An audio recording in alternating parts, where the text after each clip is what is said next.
Greetings, seniors. This is for Tuesday, March 31st. This is our first distance learning day. And if you go to the current unit, Unit 9, Economic Systems, and then click on the Economic Systems class log, you'll see the plan today. So here is the plan. Watch the Humanities 12 Schoology tutorial so you are reminded of or know how to navigate this class. And then second, complete the March 31st Due Now assignment that you'll find in the assignments folder. It's a simple assignment. We aren't going to start content until the next day.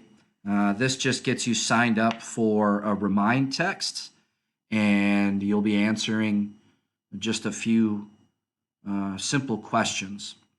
But I want to make sure that everybody is able to access this course and everything that we'll be doing. So good luck, and we'll talk to you soon. Please contact me if you have any questions.